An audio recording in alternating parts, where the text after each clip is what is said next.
नमस्कार विद्यार्थी मित्रांनो, आज आपण SYBA स्पेशल पेपर 2 मधील प्रकरण पहिले आधुनिक युग यातील धर्मसुधारणा चळवळ आणि या धर्मसुधारणा चळवळीची कारणे याविषयी थोडक्यात माहिती पाहणार आहोत.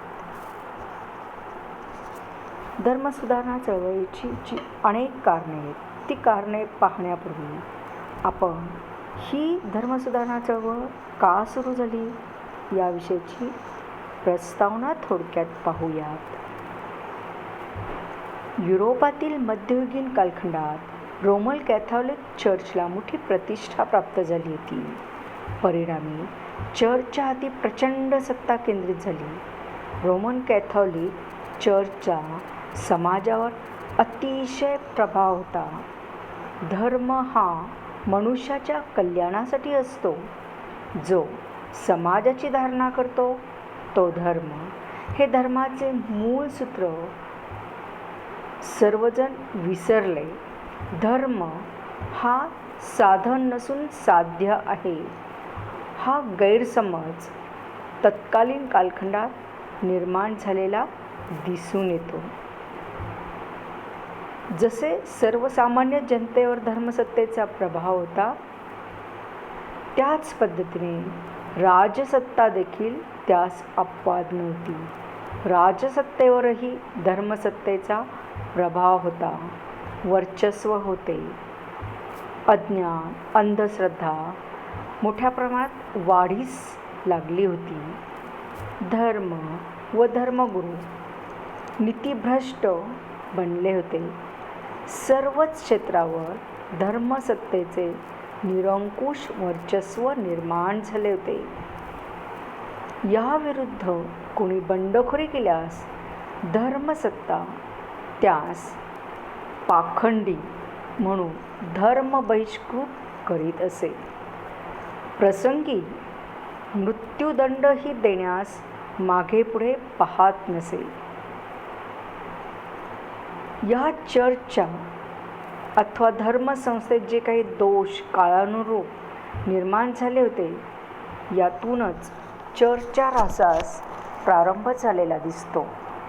16व्या शतकात युरोपमध्ये धार्मिक पुनर्रचनेला म्हणजेच धर्मसुधारणा चळवळीला प्रारंभ झालेला दिसून येतो.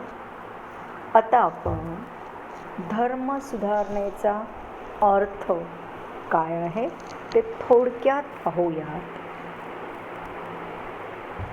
धर्मसुधारणा ही 16व्या शतकातील युरोपातील एक अशी चळवळ होती की ज्याद्वारे युरोपातील प्रोटेस्टंट धर्मात बदल घडून आले. यात धार्मिक गोष्टीबाबत कॅथॉलिक चर्चला असणाऱ्या अनन्यसाधारण अधिकारांना आव्हान देण्यात आले.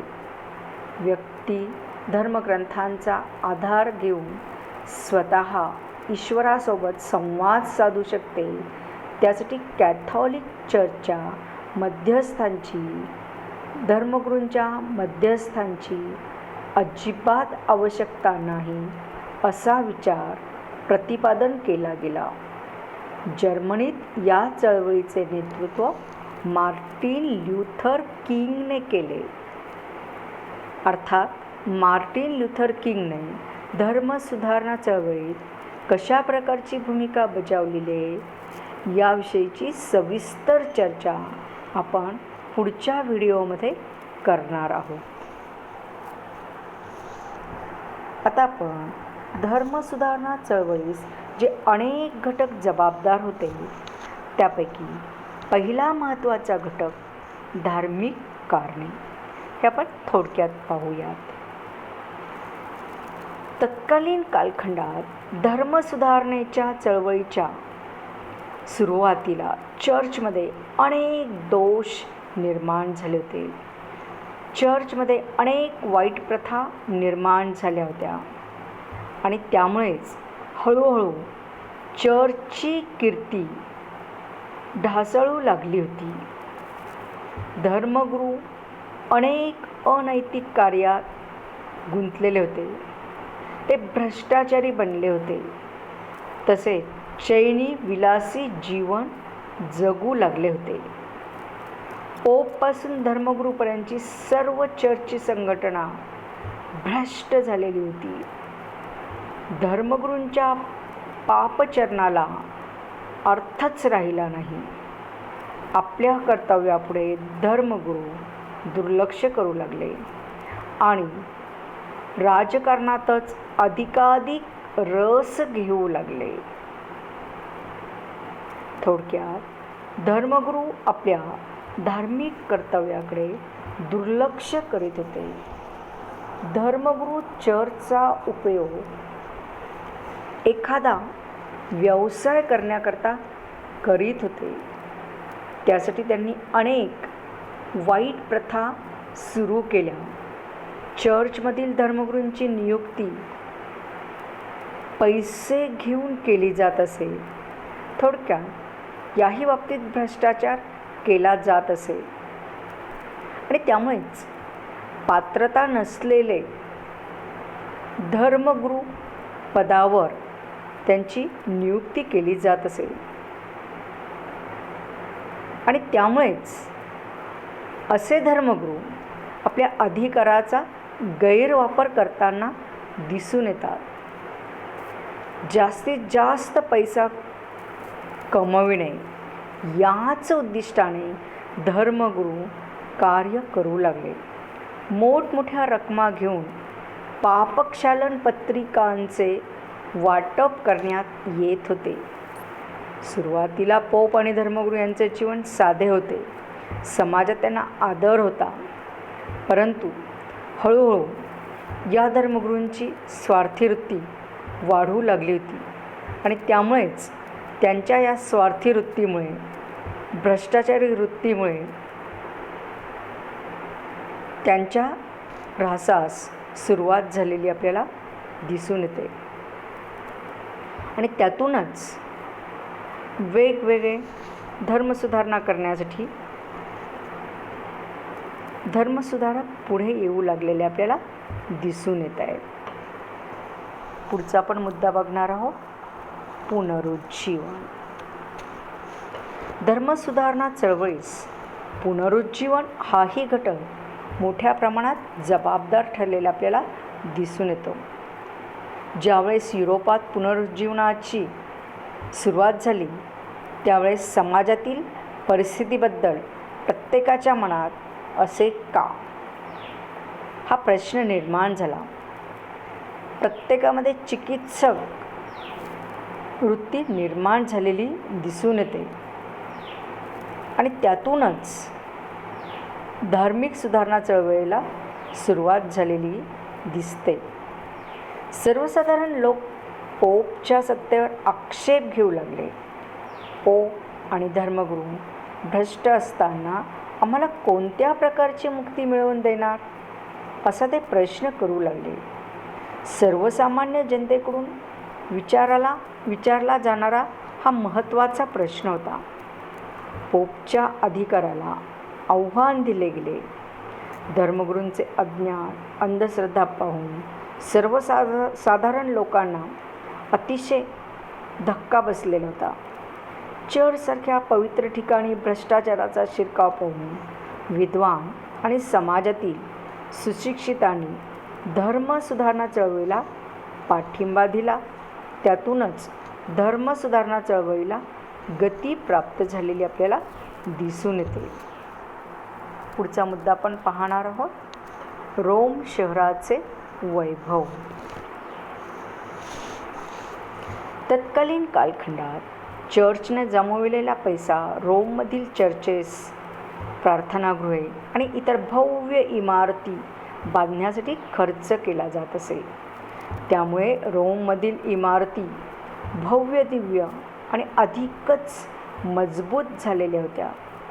रोममध्ये शिरताच तेथील भव्य इमारती पाहून अक्षरशः नजरेचे पारणेच फिटत असे.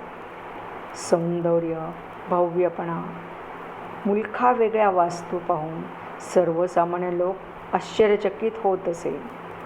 इमारतीचे बांधकाम करण्यासाठी पोप मोठ्या प्रमाणावर सर्वसामान्य लोकांकडून कर वसूल करीत असत. खरं तर हे पोप धर्मगुरू ही चर्च संस्था अतिशय श्रीमंत होती, परंतु यांच्यावर कुठल्याही प्रकारचे कर आकारले जात नव्हते. उलट यांचेच कर सर्वसामान्य जनतेवर आकारले जात असे आणि कर रूपाने जी भरमसाठ रक्कम जमा होत असेल त्याचा उपयोग वेगवेगळ्या मोठमोठ्या भव्य वास्तू निर्माण करण्यासाठी खर्च केला जात असे आणि त्यामुळेच कराचा जो बोजा सर्वसामान्य जनतेवर, शेतकऱ्यांवर, कामगारांवर, मध्यम वर्गांवर पडला होता. त्यातूनच त्यांनी धर्मसुधारणा चळवळ सुरू करण्यासाठी ते प्रयत्नशील राहिलेले दिसतात आणि त्यातूनच मार्टिन ल्युथरसारख्या धर्मसुधारकांनी धर्मसुधारणा चळवळ हाती घेण्यास प्रारंभ करताच सर्वसामान्य जनतेने आणि तत्कालीन राजकर्त्यांनी देखील या धर्मसुधारणा चळवळीला मोठ्या प्रमाणात पाठिंबा दिलेला दिसून येतो. आता आपण पुढचा मुद्दा बघणार आहोत, धर्मसत्तेचे राजसत्तेवरील वर्चस्व.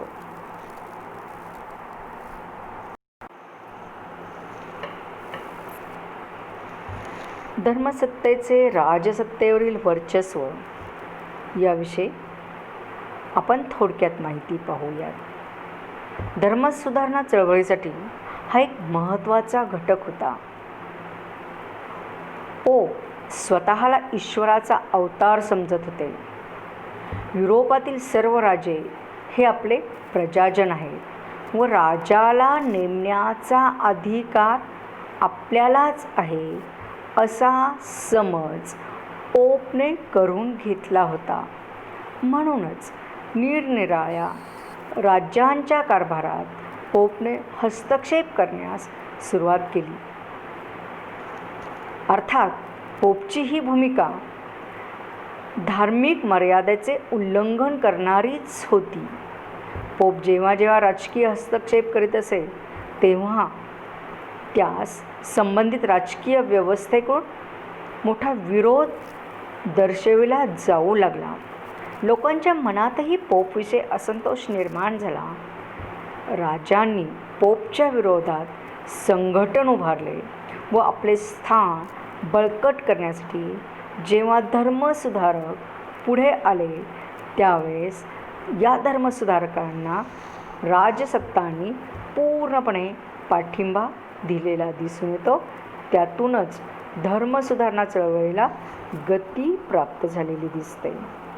पुढचा मुद्दा आपण पाहणार आहोत, चर्चमधील वाईट प्रथा. तत्कालीन कालखंडात ज्यावेळी पोप आणि धर्मगुरू हे महत्त्वाकांक्षी बनले, त्यांच्यात सुखासीनतेची भावना वाढीस लागली, तेव्हा चर्चमध्ये अनेक वाईट प्रथा निर्माण झालेल्या दिसून येत आहेत. पाद्री, धर्मगुरू, बिशप यांच्या नियुक्त्या पैसे घेऊनच करण्यात येऊ लागल्या. त्यामुळे पोप, पाद्री, बिशप यांच्या जागेवर धार्मिक वृत्तीपेक्षा चैनी विलासी वृत्तींचीच स्वभाव असलेल्या लोकांचाच तिथे समावेश झालेला दिसतोय, नियुक्ती झालेली दिसते. योग्य व्यक्तींना या जागी नियुक्त करण्यात आलेले दिसत नाही. पैसे घेऊन जागा देण्याची प्रथा सुरू झाली. ही वाईटच प्रथा होती. या प्रथेला सिमोनी असे म्हटले जाऊ लागले. धर्मगुरू हे सरंजामदारांसारखेच वागू लागले. आपल्याला मिळालेले पद सर्वसामान्य जनतेला जणू काही लुटण्याचाच आपल्याला परवाना मिळालेला आहे अशा पद्धतीने ते वागू लागले. प्रत्येक राज्याचा धर्मगुरूला आपल्या पहिल्या वर्षाचे उत्पन्न पोपला द्यावे लागत असे. हे धर्मगुरू लोकांची पापातून मुक्ती करण्यासाठी लोकांना पापक्षालन पत्रिका, प्रायश्चित्त पत्रिका आणि मुक्तीपत्र देत असत. मात्र अशी प्रमाणपत्रे देताना ते लोकांकडून मोठ्या प्रमाणात पैसा घेत असत. साहजिकच कोणतेही पाप केले तरी त्या पापातून आपली सुटका होते असा जनतेमध्ये एक चुकीचा समज पसरला गेला होता. आणि तो समज विशेष म्हणजे या धर्मगुरूंनी पसरवलेला होता, केवळ स्वतःच्या स्वार्थासाठी. धर्मगुरू ब्रह्मचर्याचे व्रत कधीच पाळत नसत. उलट चैनी विलासी वृत्ती त्यांच्यामध्ये मोठ्या प्रमाणात निर्माण झाली ती. खरं तर मानवतेची सेवा करणे, अडल्या नाडलेल्यांना मदत करणे ही त्यांची कामे होती. धार्मिक बाबतीत मार्गदर्शन करणे हे प्रमुख काम होते. परंतु त्याकडे स्वार्थापोटी पूर्णपणे डोळेझाक केलेली होती. आणि त्यामुळेच तत्कालीन कालखंडामध्ये धार्मिक बाबतीत अनेक वाईट प्रथा निर्माण होऊन समाज अक्षरशः पोखरला गेला होता. धर्म म्हणजे एक व्यापारी केंद्रच बनले होते. आणि त्यामुळेच अशा वाईट प्रथांचा शेवट करण्यासाठी सर्वसामान्य जनतेमध्ये जी मानसिकता निर्माण झाली ती, त्यातूनच जे धर्मसुधारक पुढे आले, या धर्मसुधारकांना सर्वसामान्य जनता आणि राजसत्तेने सर्व प्रकारचा सपोर्ट केलेला दिसून येतो. आणि त्यामुळे धर्मसुधारणा चळवळीला गती प्राप्त झालेली दिसून येते. पुढचा मुद्दा आपण पाहणार आहोत तो म्हणजे चर्चमधील कारस्थाने. धर्मसुधारणा चळवळीस चर्चमधील कारस्थाने हाही घटक खूप मोठ्या प्रमाणात जबाबदार ठरलेला दिसून येतो. 15व्या शतकात चर्चमध्ये जी कारस्थाने झाली त्यामुळे सर्वसामान्यांच्या मनातून चर्चविषयी असलेला आदर कमी होऊ लागला. सर्वसामान्यपणे एक पोप असावा असे निश्चित करण्यात आले होते. मात्र प्रत्यक्षात 2 पोप कार्य करू लागले. एक पोप फ्रेंच कार्डिनल्सने निवडलेला असेल तर दुसरा पोप इटालियन कार्डिनल्सने नियुक्त केला असेल. परिणामी पोप या संस्थेबद्दल लोकांच्या मनात कोणताही आदर राहिला नाही. पोपच्या प्रतिष्ठेलाही धक्का बसला. अशा परिस्थितीत कार्डिनल्सनी 3ऱ्या पोपची नियुक्ती केली. ही घटना पाश्चिमात्य राष्ट्रांनी घडवून आणलेले कारस्थान म्हणून ओळखले जाते. या कारस्थानामुळे चर्चची प्रतिष्ठा आणखीच लयास गेली.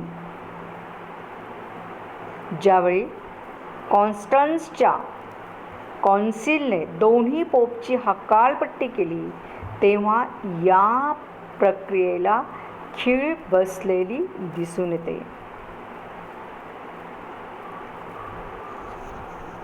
आणि म्हणूनच धर्मसुधारणा चळवळीची आवश्यकता समाजातील विविध स्तरातून व्यक्त होण्यास सुरुवात झाली. त्यातूनच धर्मसुधारणा चळवळ सुरुवात झालेली आपल्याला दिसून येते. आता आपण पुढचा मुद्दा पाहणार आहोत, राष्ट्र राज्य संकल्पनेचा उदय. धर्मसुधारणा चळवळीच्या उदयास राष्ट्रराज्य संकल्पनेचा उदय हाही घटक मोठ्या प्रमाणात जबाबदार ठरलेला दिसून येतो. नवीन राष्ट्रांचा उदय यामुळे धर्मसुधारणा चळवळीला मोठी गती प्राप्त झालेली दिसते. हेनरी 8 सारख्या राजांना चर्च शक्तिमान असणे योग्य वाटत नव्हते, परवडणारे नव्हते. चर्च सर्वशक्तिमान झाले तर राजाच्या अधिकारावर मर्यादा येतील असे त्याचे स्पष्ट मत होते आणि ते वास्तवतेला धरूनच होते. कारण पोप राजावर आपले वर्चस्व गाजवू पाहत होते. राजाला चर्चच्या मालमत्तेवर कोणताही कर आकारता येत नव्हता. बिशप्स हे चर्चमध्ये कॅनल लॉला अनुसरून न्यायदानाचे काम करत असत. राष्ट्राच्या तिजोरीत महसुलाच्या रूपाने जे उत्पन्न येत असे त्यातील बराचसा हिस्सा चर्चकडे पाठविला जात असे. ही गोष्ट तत्कालीन राजे लोकांना मान्य होणारी नव्हती आणि म्हणूनच तत्कालीन कालखंडात मार्टिन ल्यूथर, बोक्लिफ, इमॅरस यासारख्या सुधारकांनी चर्चला जे आव्हान दिले त्याला तत्कालीन राजे लोकांनी सर्व प्रकारचा पाठिंबा दिला. त्यांनी आपापल्या देशात प्रोटेस्टंट चर्च स्थापन केले. प्रोटेस्टंट चर्चेस राजाची सत्ता मान्य करायला तयार होती.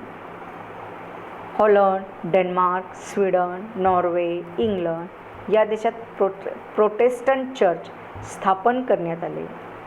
परिणामी धर्मसुधारणा चळवळीला गती प्राप्त झाली. पुढचा मुद्दा आपण पाहणार आहोत, राष्ट्रवादी भावनेचा उदय. धार्मिक सुधारणा चळवळीच्या उदयास राष्ट्रवादी भावनेचा उदय हा घटक मोठ्या प्रमाणात जबाबदार ठरला. कसा ते आता आपण पाहूया. राष्ट्रराज्य संकल्पनेच्या उदयानंतर युरोपात राष्ट्रवादी भावनांचा उदय झाला. परिणामी धर्मसुधारणा चळवळ सुरू होण्यास मदत झाली. इंग्लंडसारख्या अनेक युरोपियन राष्ट्रांना आणि जर्मनीसारख्या देशातील जनतेला पोप विदेशी वाटू लागले. त्यांनी आंतरराष्ट्रीय चर्चवर आक्षेप नोंदविला. या राज्याच्या राजांनी आणि जनतेने राष्ट्रीय चर्चेसची स्थापना करून आंतरराष्ट्रीय चर्चचा पराभव केला. थोडक्यात राष्ट्रवादी भावनेचा उदय म्हणजे आपल्या राष्ट्रामध्ये जे चर्च आहे त्या बाबतीतच आपण आपल्या धार्मिक भावना व्यक्त कराव्यात. त्यासाठी आंतरराष्ट्रीय पातळीवरच्या चर्चने कुठल्याही प्रकारे हस्तक्षेप करण्याचं कारण नाही. अशा प्रकारची राष्ट्रवादी भावनेचा जो उदय झाला त्यातून धार्मिक सुधारणा चळवळी सुरुवात होऊन त्याला गती प्राप्त झालेली आपल्याला दिसून येते. पुढचा महत्त्वाचा जबाबदार असलेला घटक म्हणजे अंतर्गत संघर्ष. तत्कालीन कालखंडात चर्च राजकीय व्यवहारात हस्तक्षेप करीत असत. नव्हे तो आपला अधिकारच आहे असं चर्चला वाटत असे. चर्चच्या संपत्तीवर कोणत्याही प्रकारचा कर राजे लोकांना लावता येत नसे. 13व्या शतकात इंग्लंडचा राजा आणि फ्रान्सचा राजा व पोप बोनिफस 8 यांच्या चर्चच्या मालमत्तेवर कर लावण्याच्या कारणावरून संघर्ष निर्माण झाला. या संघर्षात राजांचा विजय झाला व चर्चच्या मालमत्तेवर कर लावण्याचा अधिकार राजे लोकांना प्राप्त झाला. परिणामी चर्चच्या प्रतिष्ठेला जबरदस्त धक्का बसला. कारण राजसत्तेपेक्षा धर्मसत्ता श्रेष्ठ या पद्धतीनेच चर्चमधील वेगवेगळे अधिकारी वागत होते. तसेच बोनिफस 8वा याच्यानंतर पोप बनलेला क्लेमेंट 5वा याला चर्चचे मुख्य ठिकाण असलेले रोम सोडून हॅव्हिग्नॉन येथे नेण्यात आले. फ्रेंचांचे पोपवर वर्चस्व प्रस्थापित झाल्यावर चर्चची प्रतिष्ठा अधिकच खालावली. 1378 चर्चमध्ये 2 पोपची नियुक्ती झाल्याने अंतर्गत संघर्ष अक्षरशः उघड्यावर आला. या घटनेने चर्चची जी प्रतिष्ठा होती ती देखील पूर्णपणे लयास गेली. परिणामी चर्च ही संस्था अधिकाधिक दुर्बल बनली. त्यातूनच धार्मिक सुधारणा चळवळीला अधिक गती प्राप्त झालेली दिसून येते. आता आपण शेवटचा घटक तात्कालिक कारण थोडक्यात पाहूया. मध्ययुगीन कालखंडामध्ये जर आपण राजसत्ता आणि धर्मसत्ता यांचं अवलोकन केलं तर धर्मसत्तेचे राजसत्तेवर मोठ्या प्रमाणात वर्चस्व होते हे आपल्याला सहजपणे लक्षात येईल. पोपच्या हुकुमशाहीच्या विरोधात आणि भ्रष्टाचाराच्या विरोधात लढा सुरू करण्याचे सामर्थ्य सुरुवातीला कोणातही नव्हते. मात्र हळूहळू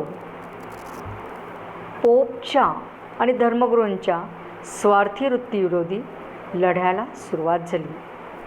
मात्र या लढ्याला संघटित रूप प्राप्त झाले नव्हते आणि म्हणूनच धर्मसुधारणा चळवळीला वेगच येत नव्हता.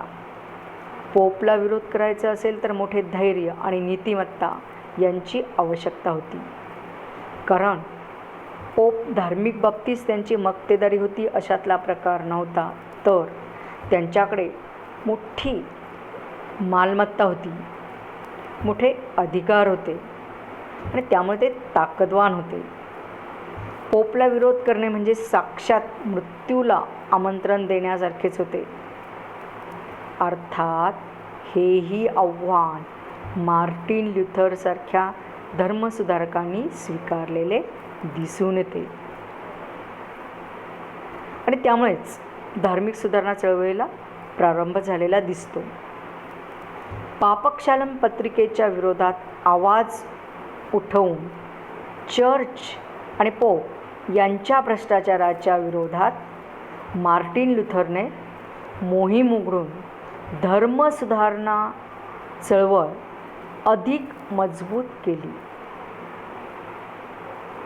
अर्थात धर्मसुधारणा चळवळीत मार्टिन ल्युथरची भूमिका कशा प्रकारची आहे याविषयीची चर्चा आपण पुढील भागात करणार आहोत. एकंदरीत धर्मसुधारणा चळवळ जी घडून आली त्यास स्वतः चर्च, पोप, धर्मगुरू, धर्मसंस्थेचे अवास्तव महत्त्व, त्यांचा कर लादण्याचा अधिकार, पोपचा आपल्या पदाकडे पाहण्याचा दृष्टिकोन, सर्वसामान्य जनतेवर त्यांनी जे लादलेले अवास्तव कर आणि प्राबल्य, त्याच पद्धतीने धर्मगुरूंना राजसत्तेवर प्रभाव गाजवण्याची जी महत्त्वाकांक्षा होती, या सर्व घटनांमधूनच धार्मिक सुधारणा चळवळीचा उदय होऊन अल्पावधीतच चर्चचे अवास्तव महत्त्व संपुष्टात येण्यास प्रारंभ झालेला दिसतो. धन्यवाद.